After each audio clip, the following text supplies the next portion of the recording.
Okay. The sweater is like the most Norwegian pattern that they have. So even like if some people, Norwegian people see it, they will know it's Norwegian. Okay, whatever. All right, please welcome Katrina. I'll talk about Norway's official symbols, symbols that is representative for Norway outside Norway. And first of all, what represents most country is the flag.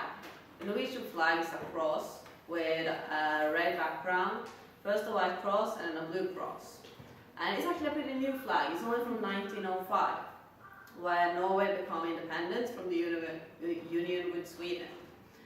The reason for the flag is kind of boring, as red from Denmark, yellow, no, blue from Sweden, cross, well, it was popular, and the combination red, white and blue, well, France, Netherlands, everyone in Europe had it, so it's kind of fashion. Which meant that, of course, we had to do it too.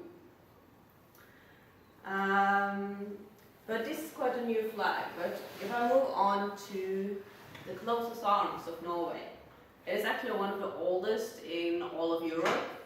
It dates all the way back to the 13th century, and the lion was found at many kings at that time.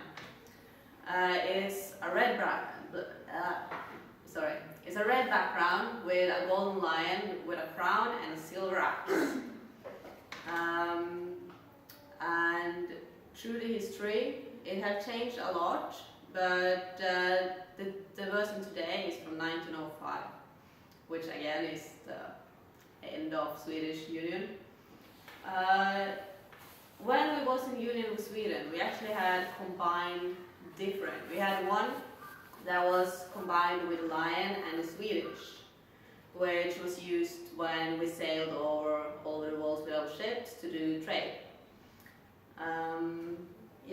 And also the white axe in it is taken from Olaf the Holy One, which the axe was his symbol. So that's why to make our own cloth of arms, we put in an axe, because as you can see, everyone in Europe almost have lions as cloth arms. It's Sweden, Denmark, Sweden, Norway and Finland. All of us have lions, so we had to make it something special. So we put an axe, because we like axes. And the last symbol is the royal family. As the flag, the royal family is also very new. This is the third generation of the royal family, and today we have King Harald V and Her Majesty the Queen Sonja. The Queen is the person in red, and the King is the one in the middle. The family on the left side is the Crown Prince and Crown Princess family. The oldest kid will not inherit the kingdom or become king, because he is the Crown Prince's son from a former marriage. On the right side we see Princess Martha, which is the oldest child of the king, but will not be queen either, because of before 1990 we had this rule that only boys could inherit the throne. So the younger brother and the younger prince is now the crown prince. Today, none of our royal family is married to other royalties, so we would say that our royal family is a part of the people.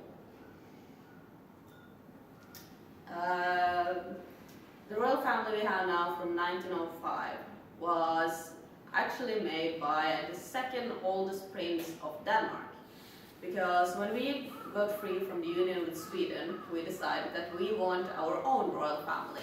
So we went to ask the Danish prince, would you like to be our king? And lucky for us, he said yes. And he already had a really strong connection to the rest of the European royal families. He was married to the Princess of England, Maud, which was, and they also had a son together. The son's name was Alexander, and the Prince of Denmark actually was named Karl, but as soon as he took up the post of being Norway's king, he changed his own name into Håkon, and his child's name into Olav, so it would fit more with the Norwegian names. Olav became a really beloved king of Norway, and he married the Swedish princess, Princess Marta.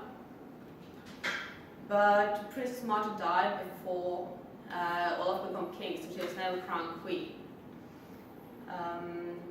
Olav is very known and is very dear to us because of World War II. In World War II, Norway got occupied, but the government and the royal family managed to run away to England. So from England, they still ruled the country and still managed to build an opposition to then try to take back the country. So in that sense, King Olav was a symbol of not giving up in World War II.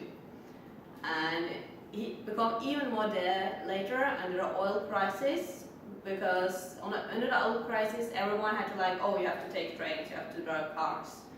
And no one would expect the king to do this, but he did. To everyone's surprise, he suddenly found out, okay, I'm going to go skiing. He put himself on the train and was going to the forest. And this picture is the most famous picture of our king at that time, because it was so dear to the people's heart. Everyone was suffering, so the king decided to do it together, And he refused to. He insisted on paying, even though the conductor did not want him to.